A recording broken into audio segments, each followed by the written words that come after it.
Otherwise, you guys are good. Families, all right? Everybody's good. Yep. Yeah. Awesome. Awesome. All good, all good. Great stuff. Right. We are live again. Welcome to Guna Matters for football fans across the globe where your opinion matters. And remember, your opinion matters. So if you are new, you can subscribe to Guna Matters. You can also get me on gunamatters@gmail.com to get all the admin out of the way. So, but before we go any further, let us just do this.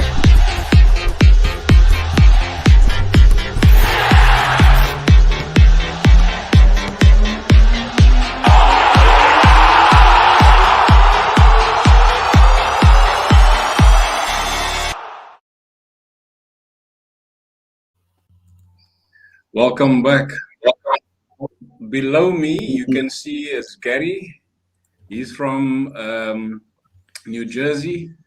Don't waste the tweet or that tweet. Gary, how are you, man? I'm doing good. I'm doing good. How you how Great are you stuff. doing? Yeah. I'm good. I'm blessed. Thank you, Gary. Yeah. Quentin on my this side, yeah. On my left, your right. How are you, brother? I'm well, Glenn. Thanks once again for the opportunity. And good evening to everybody out there that's listening. And nice to see Gary and my friend, my locos vato, Lenny. And then there, that is Lenny Kleinreich. How's it, brother? Good. Good evening, gents. It's nice seeing you. It's been a while. It's been a while. It's good to be home.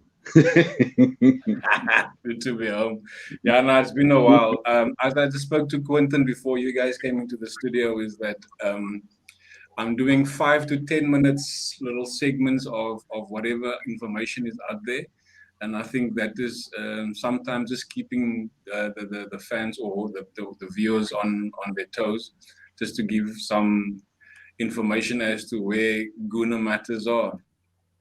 Well, we don't have a lot of time, like we discussed. We're gonna do it much quicker tonight, so we're gonna try and do it in 50 minutes, 55 minutes. The usual suspects. Unfortunately, the one far right, the Liverpool supporter, he can't make it, unfortunately. But hope you get well soon, Mr. Alistair. And then all the news, Gary, on the media of late is this thing. What's your thoughts about this thing, Newcastle takeover? Uh, as I kind of thought about it and looked at all the reports, and it is it's kind you're kind of torn, right? Because you want to have that much. You want to have an owner come in who has that much, I guess, financial backing. But then that comes with something. Usually, nothing comes for free, they say, and you get all that financial backing, but it comes with a little bit of, I guess, drama and a little bit of, political kind of discussions and unrest for some. So that's the issues there. So and it's all for me. It's levels, right? There's all the owners that are out there. They've probably done something that no, not everybody's happy about. Yeah, Some more severe than others. I get that, and so it's not that any of it's good or bad. Anything's good, no matter what the level is. But it is always a tough one. You want to have an owner come in that you think can help you grow and get the team back to where you want it to be. So it's a little. So I think I understand that side of it. But I mean, I guess for Newcastle, that's it's good for them. If they can because they probably get what they want in terms of a team with some backing, and maybe that will help them out in the long term. And Newcastle for many is not just a small team, right? I mean they've been pretty big for a while. This is they're not as good as they used to be, but they have been really good back in the past. So their history is strong.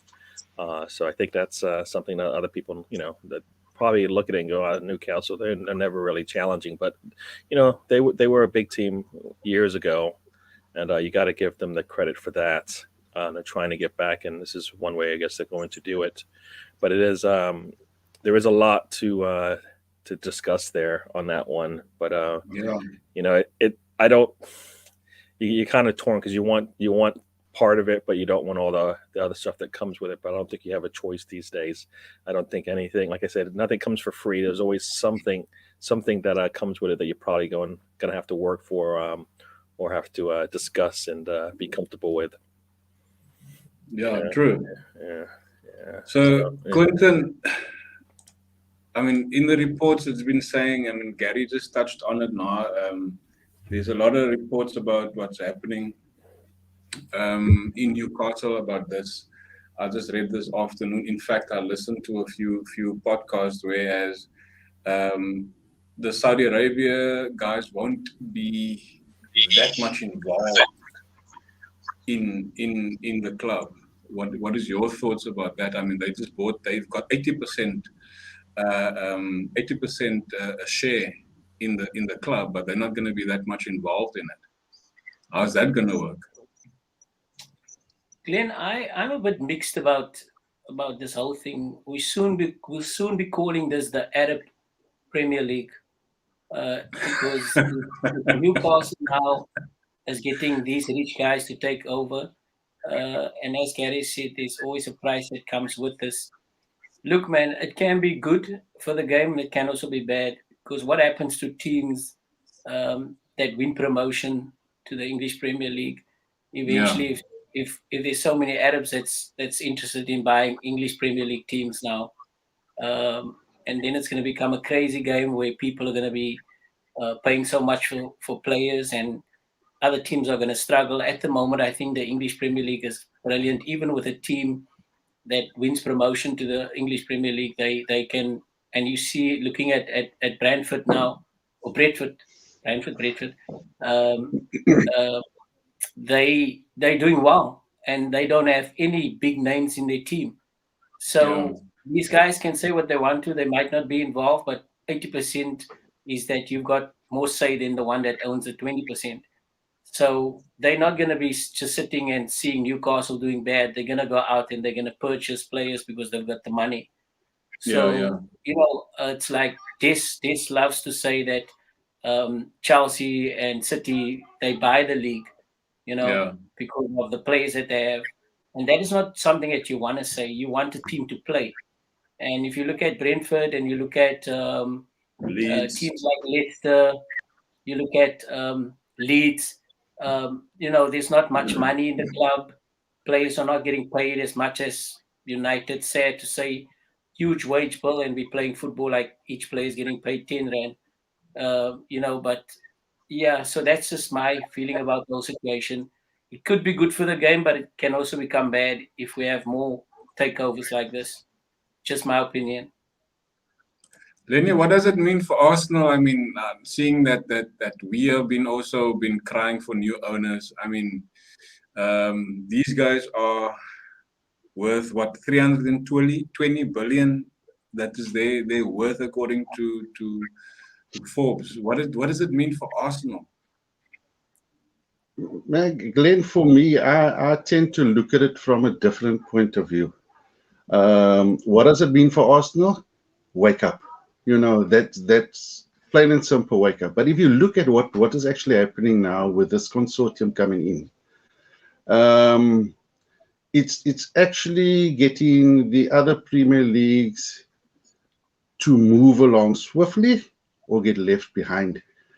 In former years, if you look at Germany, you look at Spain, you look at France and Italy, they used to have these world-class players playing in their league. And if you played in the EPL, you want to go play there, so you move over that way. The tide has turned now, and this is how I see it, because now with this consortium coming in and going to go about their business, and I can tell you now, Bruce is gone. He won't be around much longer. With this consortium coming in now, I think Amanda is the lady that's going to run it. Things are going to turn. So obviously, in the next year or two, you might have a crop of footballers playing in the EPL. But then, like I said, I always look at it differently. The Super Cup has not died down yet. So with France and Spain and Italy and Germany looking at, wait a minute, England, UK is getting everything. Let's continue with the Super Cup and then bring in all the other teams here this side to draw back the players. So it's a tug of war, and it's going to get messy. I don't know. It seems like it's going to get messy on that side. But for Arsenal, we're going to have to wake up. We're going to have to wake up. It's either we equal or better, or we tag behind. That's it. Yeah, no, that's Messi. Messi starts playing. Yeah, he's playing at PSG. No, this is the three people. It is what's his name? Let me just see here. This is how it is. Amanda Stavely, that's the lady. Ruben Brothers, and of course the Saudi Arabian Public Investment Fund. So those are the three people. Now, looking at Amanda Stavely, or Stavely, however you pronounce the name, she has said in a short interview of 3 minutes this afternoon or this morning, there's so much to do in the club, but they don't wanna just invest in the club. They want to invest in Newcastle. That is going to be massive. I mean, if you look at what the city bosses did, they also invested in Manchester as a city, and like Quentin said, slowly but surely we're going to become an Arabian league, Gary. 10%, but she's going to be the director of the club, so she's going to do most of the work purely. And the 80% is from the Saudi Arabian public investment. And it's a public investment. It's not just the particular people, it's the whole public investment. Surely that should say that they are a family-based entity. What would you say? No, definitely. I mean, those are kind of the things that you see nowadays. Not just one person coming in and purchasing a club all by themselves. A lot of times they want to have a little group so they can, reduce the risk. And that's kind of what they've done here to some degree. They probably could have just bought it with one person, but it's nice to be able to have multiple people along the ride with you so that you can all kind of, reduce the risk, but, hopefully gain a lot in the profit piece.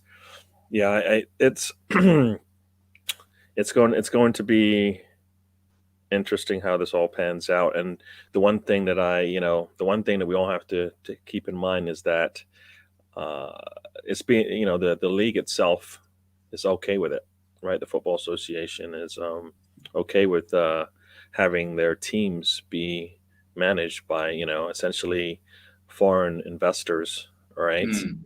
And not really putting down any rules that would, lend itself to keeping the traditions of the sport the same way they are. We've seen it. Yeah. We've seen, we talk about the Super League and what that can entail, and that's coming in from some, partly foreign investors, but it's it's happening from other locations as well, not just in the UK. So yeah, it's gonna be, like I said, it's gonna be pretty interesting, and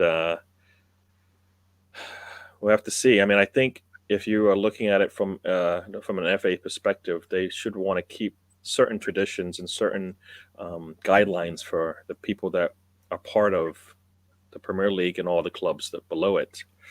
And it doesn't look like they want to do that. And and it's going to affect the game like it already has. Like money's already affected the game. This will affect it one more time.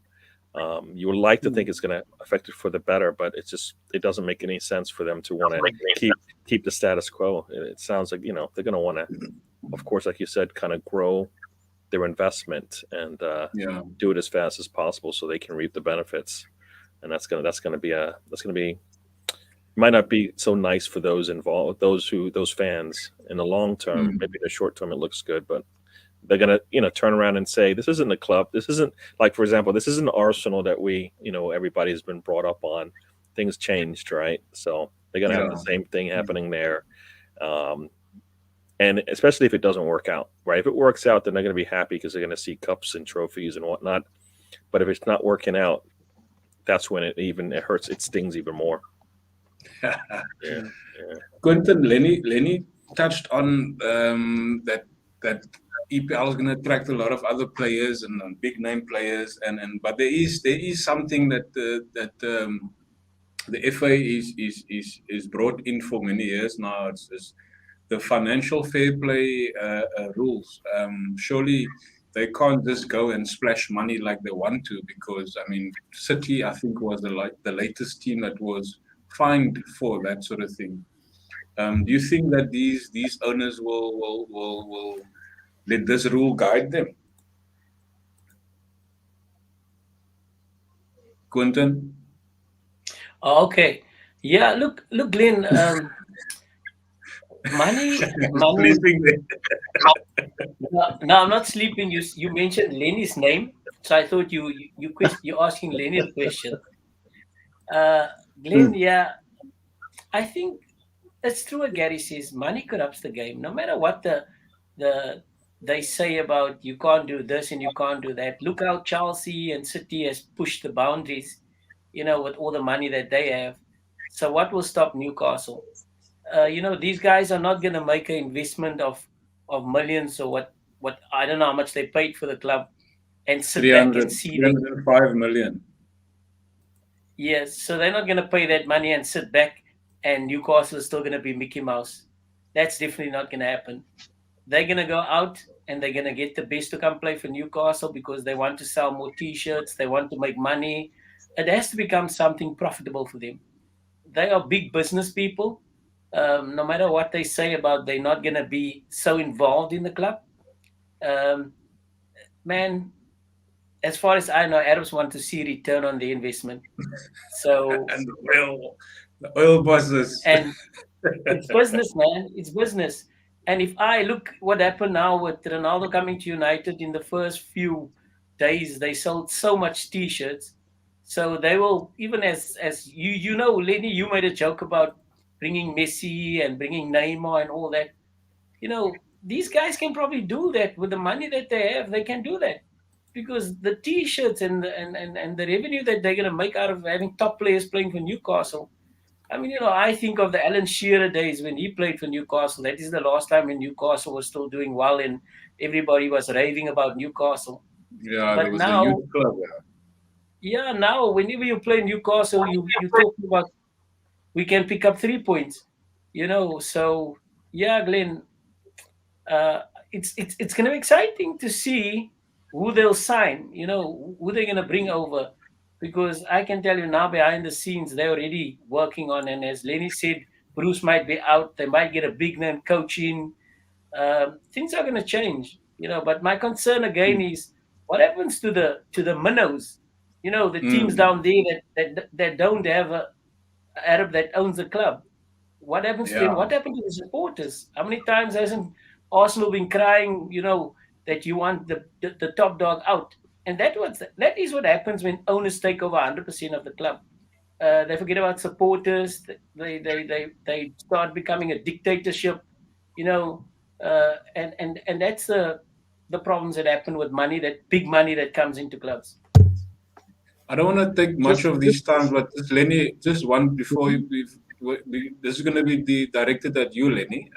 There's already talks that Conte has been linked to go to Newcastle as manager. Man, I won't put it past them. I was thinking the same thing. Because what would they do? Bruce out, they bring Conte in, they say, okay, look, at the moment we're lagging second last on the log. Win 3 or 4 matches just to get us up by Jan. By January, you let go who you want to go and you bring in who you want to bring in. We'll drop 500 mil in your lap. Go for it. That type of scenario. But then again, also coming back to what Alice was talking about, I do believe that FIFA has also now, I'm not sure if it's FIFA or the FA, I'm speaking under correction here, but if it's FIFA, they were talking of a capping system of 75 mil. So Per gone player. basically gone is the 100 and odd or 150 million pounds for a player is gone. So the capping system will be at 75 mil. So coming back to a minnow team, if we could call it a minnow team, if the owner, he's got some cash in the bank, could splash maybe a 50 mil or so, the minnow teams might still be in with a chance there, if I can put it that way. Because if you do the capping system, then it will work for all the teams throughout the EPL. Across the board, yeah. Yeah. All right, I sorry, think we Glenn. should call it. Yeah, sorry, Quentin. I think FIFA is going to have a challenge with that one. You see, it as long as the club can run without running into debt, then I think FIFA cannot just step in. Although they want to make the rule, but then Arabs wouldn't be buying these clubs, because if they have the money to splash 100 millions to bring a player over to their club to grow their sales of jerseys or have a big name player, why would FIFA step in as long as the club is not doing to the detriment of running into debt where the club cannot pay players? So I think Yeah. that's still going to be a huge debate and a huge fight. Cool. Just on closing on this consortium, because I mean they're still rivals of any of our clubs in the Premier League. Yeah, they're gonna obviously be a force to be reckoned with. They're not gonna do it overnight. They're obviously gonna look at because this afternoon in a podcast I also heard that their training grounds is not up to standard. The whole stadium is not up to standard. So this lady and a consortium is gonna have to flash out money to get those things up to standard before they're going to attract anybody, I'm sure, because you don't want a house, Gary, and you want to invite people in your house and it's not up to standard. So surely that's going to have to be done. But I think we can lay that to bed now. Coming back to our league, as you could see there, Chelsea, they're on top. The top five: Chelsea, Liverpool, Manchester City, Manchester United, and Everton. In fact, sixth is also a European, so Brighton. So those are the top six. There's Gary. Who of those six are going to stay there? I mean, those six. I mean, I can see the top. The top five staying there. Everton, I could see them happening, but they've traditionally have collapsed late, right? So, I guess if I'm going to put my money down, I'm going to say the top four there will probably be still in the top six when it comes to the end of the season. The way things are right now, we'll see. I think the January window might change how that works out for some teams that are trying to get in there. But I could see those top four because of where they are today and what they've done for the last number of years, being able to maintain a top four position there. As much as I would like Arsenal to be able to take one of them, I just, that we're not there. We're not there yet. We're not there What's yet. the chances? We're not there. Yeah. So now, the Everton and Brighton is going to be tough for them to hold on. The season gets long, and teams start to break down and stuff like that. So we'll see how that works for them. But yeah, and as you can see, you still have Brentford up there, right? The team that beat us, that everybody was probably laughing at us at the time, but they've since been able to win 4 matches, right? I mean, you look at a number of teams with 4 wins, and it's Oh wait, Brentford has 3. Sorry, Three. that wrong. But they're sitting right up there, right, in number 7. So. They've only lost the 1 match, right? So they're doing pretty good to keep themselves up in the Premier League for sure. But let's see where they finish up. So yeah. So Quentin, Gary mentioned that the 6th and 7th position might change, but Brighton is just a surprise package from where I'm sitting. I mean, they've been hustling and they've been fighting there. What do you think? Do they have it in them to be able to stick it out through the end? Glenn, still early days, my brother. very early. I don't think you see when it comes to the second round, you can only see that. I don't believe Brighton will stay there long. What we've played 7 matches so far, they're doing well. Even Brentford to lay there, but most of these teams in the second round, you'll see they'll drop. Then your teams that has got more fuel in the tank and has got good substitutes, and those that don't pick up the injuries, especially now with international duty, that depends all on that, And if you look at City, Chelsea, Liverpool, Manchester City, I'm not going to put United in there. Those are three teams that's got equally strong players on the bench, that they can play in No, their no, first 11. hold on, Quentin. Now, who will you replace United with? At the Seeing that moment, you're a United fan. I'm a United fan, but Oscar. our inconsistency at the moment, I think even Brentford, the way they're playing, I like their style of football. As ridiculous as it sounds, they might move up with their brand of football that they're playing. As much as you guys have little hope in Arsenal, if I look at their last performance, there's something there they can shift up. Then I think, yeah, these I don't know. Spurs is so inconsistent, man. I don't even know what they do. As long as you put us above Spurs, I'm happy with that. That's all right. No, look, if I don't know what I think I saw Thierry in the stand when you played Spurs. I think, or I don't know Spurs, who. yes. So I don't know if he had something to say in the changing room, but um, or with the players or whatever. But something sparked something in those youngsters, and there was a different way the team came out and played. Now, if you talk, and in the English Premier League, you need to be consistent. If they can be consistent and the performance that they put up against Spurs, um, then I think you should climb in the next what 3 weeks, 4 weeks. Lenny? Yep. No.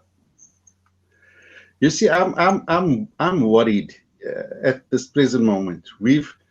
I've seen the process, and if you follow our matches that we played, we started off with 3 losses, followed by 3 wins.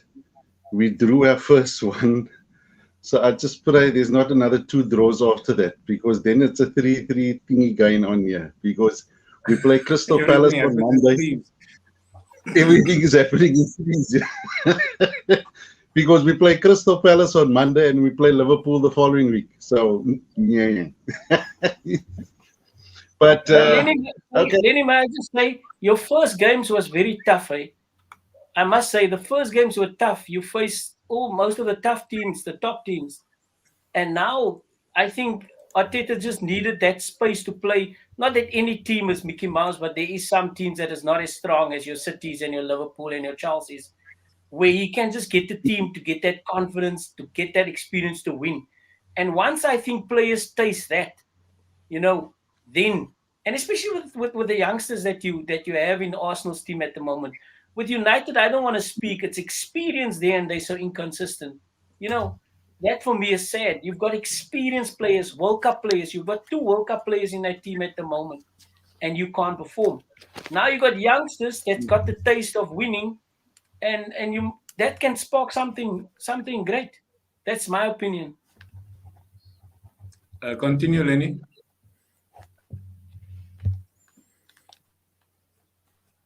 Lenny, your Sound. sound.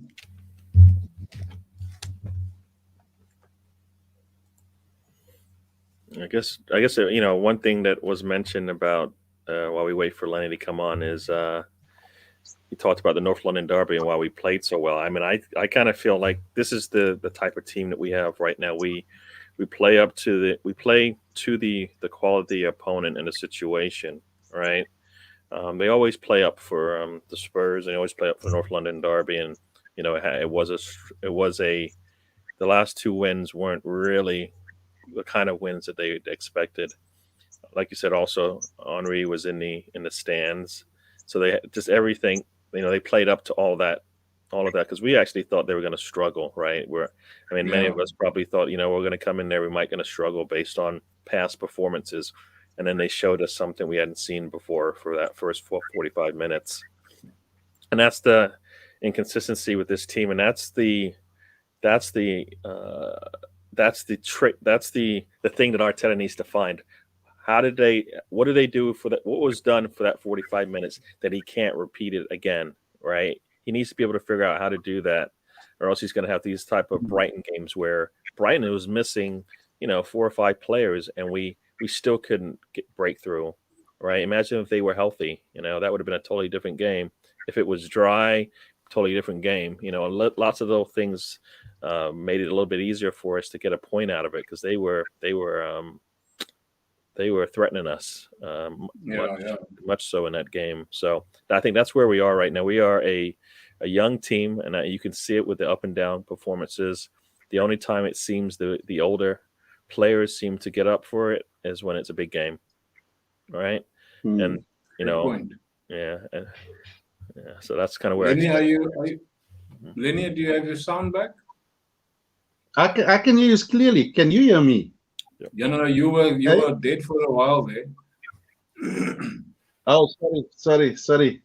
Yeah, but you can hear me now. Yeah. I'm just saddened by the fact that Martinelli is not getting some game time, and it's just saddened. But I actually saw a star player that came in and fitted in like hand to glove, Takeover. He actually played on the left back for Japan, and he plays on the right back for Arsenal. Which is awesome. So maybe that is also what Arteta's maybe kind of looking into, players that can be shifted around and then fill in different positions and type of things like that. Yeah. But standard is man of the match. I think man of the month. Also, he got that award also to Takeover. Yeah, I'm right with what. Yeah. However, Which I is think awesome. he struggled against Brighton, because that left back of Brighton, he was just phenomenal. He was really there. That Spanish guy with the long hair, their Guendouzi, Brighton's Guendouzi. He was just up and down there. So yeah, Arsenal is now laying 11th. We're playing Crystal Palace, that's 14th. Now, if you look at our goal difference is -5, Crystal Palace -3. So their goal difference is better than ours. However, they just lost more, or they drew more games than us. Patrick Vieira, what do you think is his welcome gonna be at Emirates when they come to us on Monday, Gary? Well, I think everybody's looking forward to seeing that. I think some people think they might be seeing the future Arsenal manager, because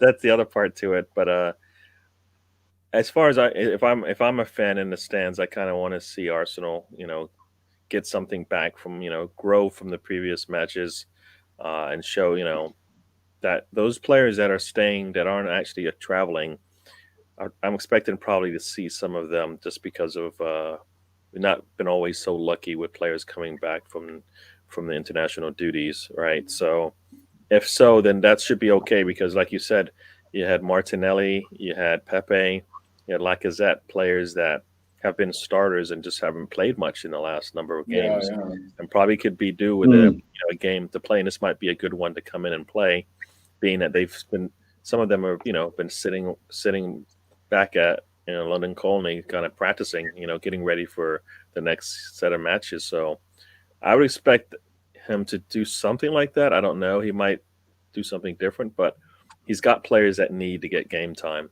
Pepe and Martinelli definitely need to get more than 20, 30 minutes in a match, and this might be a good time to do that and allow your starters to rest. Right. So you just saw Nuno Tavares, right? He had a really good game. It wasn't if that was today or yesterday, right? I think he scored a goal and maybe had under 21. Yeah. So the players that Arsenal have picked up are good. Whether they were the right ones, we'll find out, because we've got a lot of holes that we need to fill still, right? So we'll see how that all works out. We still need to find us. As far as I'm concerned, we still need to find a striker. Whether that's a Aubameyang if he's going to wake up, or whether that's somebody else. Yeah, you jump in the gun there. We're gonna Oh, get to sorry, that. sorry, yeah. Sorry about that. Yeah.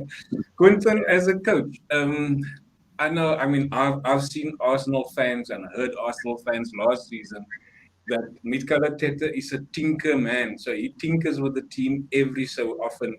Every week he had a different team. You're a coach. You had set out your first five for futsal or whatever.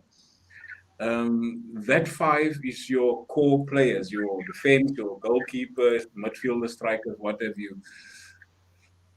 Gary's now mentioned that guys like Martinelli and Pepe hasn't gotten minutes. Will you still tinker with the team, or rather not tinker? You've been consistent over the last couple of games, but will you still change a scenario in that, seeing that the team that we are playing with is well I can disciplined for that? I wouldn't change a winning team. If the team has been doing well they've been performing, why would you change anything? Don't fix something if it's not broken. I think what Arsenal has done now, what the coach has done brilliantly, is first of all, your goalkeeper has done an amazing job, and I think he's the one contribution to the team being so strong now at the moment with the saves that he's doing. And I think going forward, and the game against Crystal Palace is not going to be easy, because why? International break. I don't know how many of Arsenal players is on international duty. We're in Crystal Palace. There's probably one or two. So their team is training where the other teams are going on international duty, and they have to travel back. So that's a disadvantage of having so many teams that play and go play international. But to come back to your question, is I wouldn't change anything. As Gary said, if Ober and Pepe and Lacazette can hit their form, then I think you'll see a different Arsenal team, in my opinion.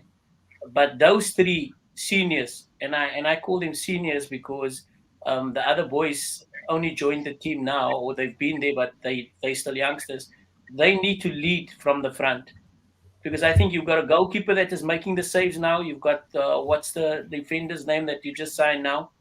In the central. Yeah, so so you got things a bit sorted at the back, but going forward is, I think, where you are struggling and being challenged. Lenny, your opinion about what Quentin has just said now? I mean, it is something. I've led into that, but it's something contradictory to what Mikel Arteta has been doing last season. So this season he has been showing some sort of consistency, but now counter that with what Quentin has said. Look, I would tend to agree slightly with Quentin, but Emil has also had a lot of game time now of late.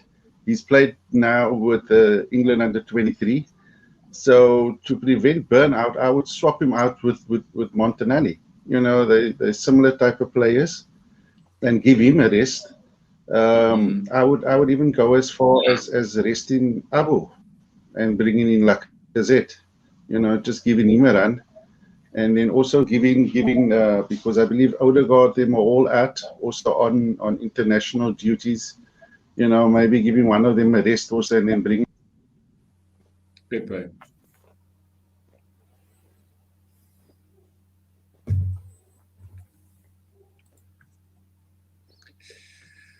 Okay, I don't know what's wrong with Lenny's mic.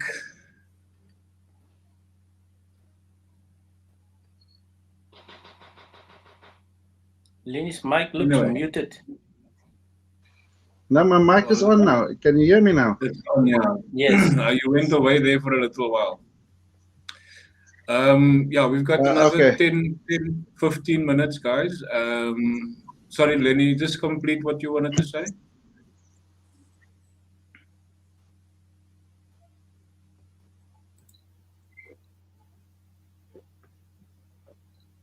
Okay, I can't hear Lenny. I can't. All right. These are the two guys, Gary, that has now recently been linked as a replacement for Lacazette.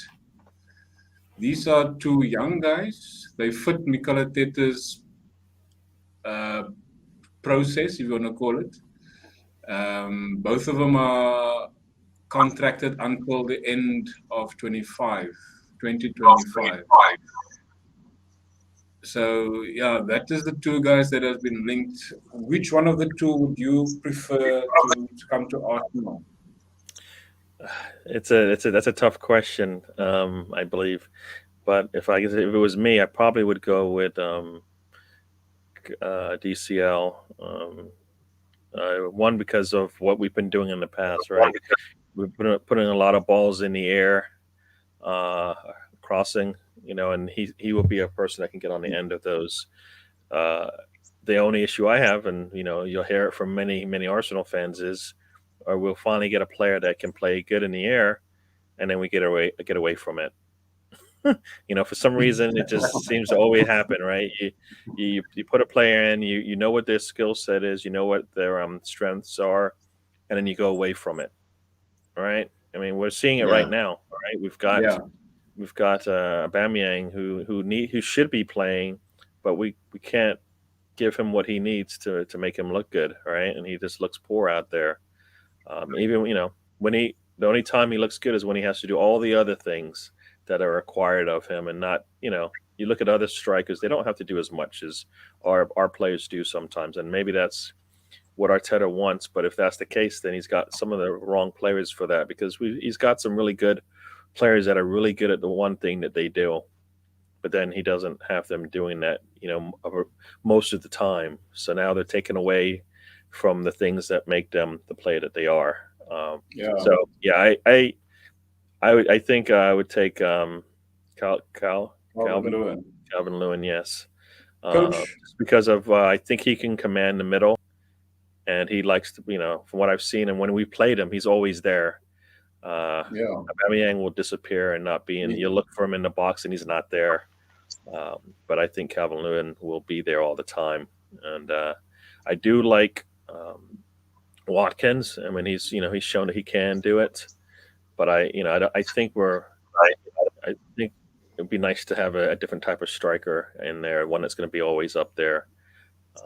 So I mean, personally, those are two good examples, but I'm wondering, that's going to cost a lot of money if they still have 3 and 4 years on their contracts, right? Whereas the model has been to take players that are younger. For me, I'd rather try and go and get like the best striker you can, as opposed to a good striker, or to get a young one, right? That's where like Edouard and Tony would be those type of players that are coming into their own as it is. They wouldn't cost as much, and they can grow with the rest of the team that they've actually picked up. Yeah. Coach, what are you saying about these two guys? I mean, you're a coach. If you were Arsenal's manager,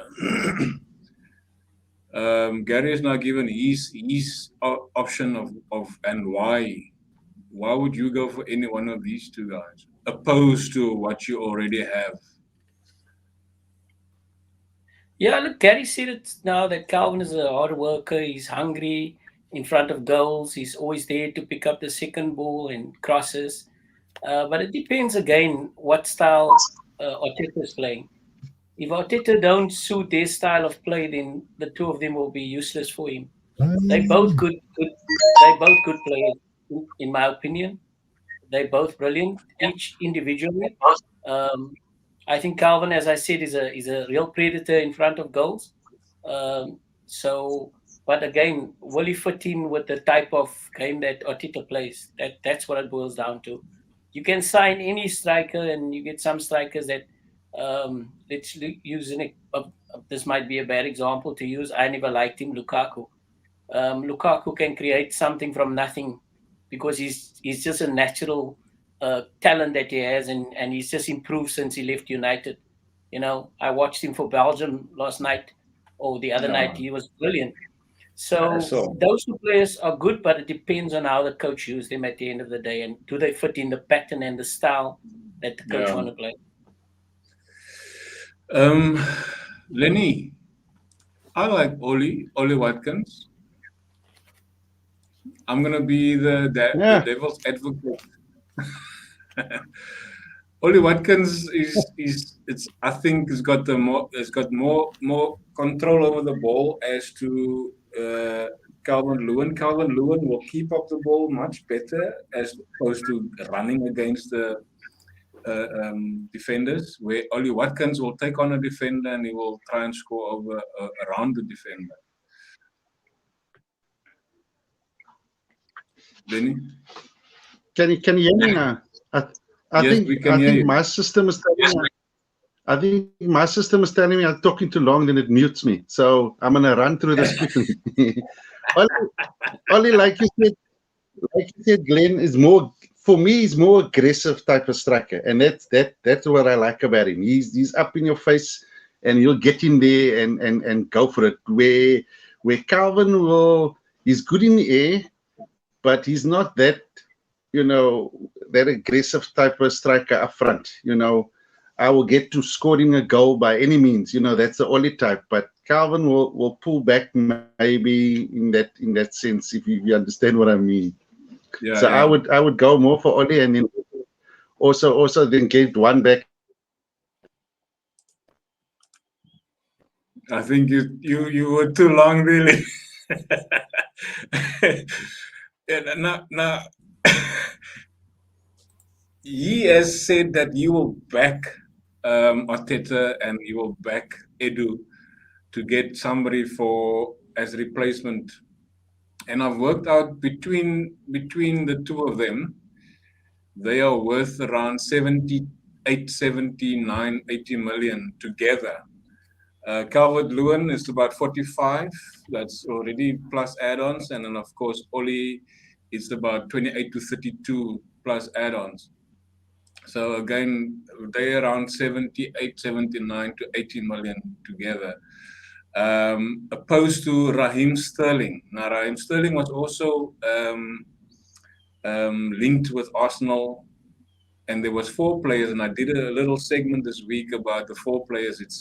It's Partey, it is Oba, it is Martinelli, and Saliba. Those are the 4 players that Pep would go for as a swap deal.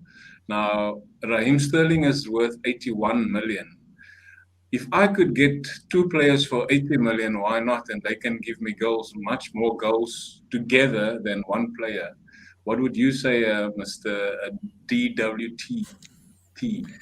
Well, even if we got those 2, we're still selling Aubameyang, right? That's the only way that's going to work. So, in my eyes, that's the only way it's going to work. So, Aubameyang's got to leave. Lacazette looks like he's going to leave anyways, because we need space for whatever we're going to do. If we were to bring in those 2 players, I don't think we would. I think that would be. I think I would like to see more, in kind of the number 10 role.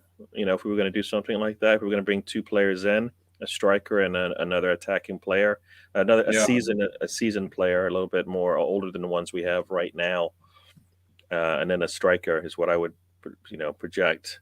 But Aubameyang, I think would be the one that would for me command the most money, because right now he's the one that's under the longer contract. So if they can't get rid of Aubameyang, then nothing's going to happen, right? The City need Aubameyang. I think they do. I think they would love to have him, especially because they're going to provide him with what he needs. I don't see 10 million? No, not going to do that. But I could see an easy 30 million for him, and that sounds low, but we really, I think right now he's more of a, he's more of a handcuff to the team than he is a positive, in terms of what they can't move him because of the weekly salary, or they can't get the money back that they need. I think they're going to have to take that loss at some point, because if he stays and he doesn't deliver, then there's no benefit there. But if he goes and you can actually have somebody that can grow with the team, then I say let's do that now. Take the loss now and then later, right? Because if he leaves on a free and he's giving you nothing, then you've gained you're in trouble. So I say take it now if you can get it. I mean, I think City needs a striker, and if you can sell them on that, get whatever monies you can, and then if you can work towards getting, like you said, those 2 players, that'd be nice. I just don't see Arsenal being able to spend half of what they spent in the summer window. I just don't see that, right? Because we're talking close to 75, and that seems. I mean, most teams aren't spending 200 million in 2 windows back to back. That just seems a little. That's one. It seems it's not really a good plan to continue to do, because they're not going to do that. So yeah.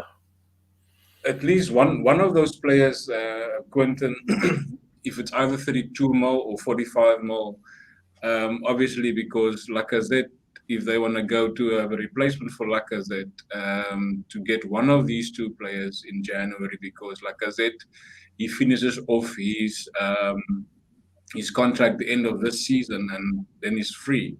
So surely the club would want to get some money for him. So, like Gary is saying, both of them is going to be too expensive. Surely one of them could maybe go for in the January transfer. Yeah, I think you mentioned Raheem Sterling with a swap deal. Is that what you said? Yeah, that is also part of that's linked to Aubameyang, but I don't think that's going to happen. No, I also don't think so. I think that will be a big loss for City. Yeah, I don't know, man. The important thing is that you need a striker, and if Oba is not doing it for you, I want to agree with what Gary said, that you'd rather let him go now, because for me, Oba's doing nothing in your team at the moment besides scoring a odd scrappy goal here, But he's supposed to be the leading striker up front for all the money that he's earning, but he's not doing that. And look, as you said, Lacazette has been there's always been talks about him leaving. So let them go, man. Bring the people in that can do the job up front. That's my opinion. All right, cool. Lenny, before we come to you, let's just go here. I'm going to put you guys on the spot. Gary, your prediction for next week, Monday? Man, this is really early. Yeah, before you go, I believe Arsenal. I think I think Arsenal can win it, and I think they will win it. It's home, right? It's a home match, I believe. Yeah, home right. Game. So I think they will win this one. They'll squeak it out. I think it might be.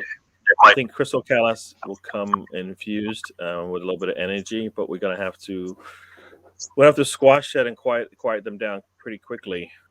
But I think we can get the win here. So for me, I'm thinking 2-1 Arsenal, and they go up 2, and then Crystal Palace has to fight their way back, but we're able to hold on. Okay, Quentin? I'll go with a draw 1-1. Wow, no love for Arsenal, eh? Lenny? 1-1 by halftime, 2-1 Arsenal. Final score. 2-1 final score. Hey, bro. Okay, I already have my predictions on another chat, and I'm not going to change it. It's going to be 2-0 Arsenal. So, yeah. That is that. Just quickly, last couple of comments, because we know it's 53 minutes. Mr. Gary is going to have to leave soon. Quentin is going to have to leave soon. And then let's start with you, Gary. You started, and we end up with you as well. You just want my closing?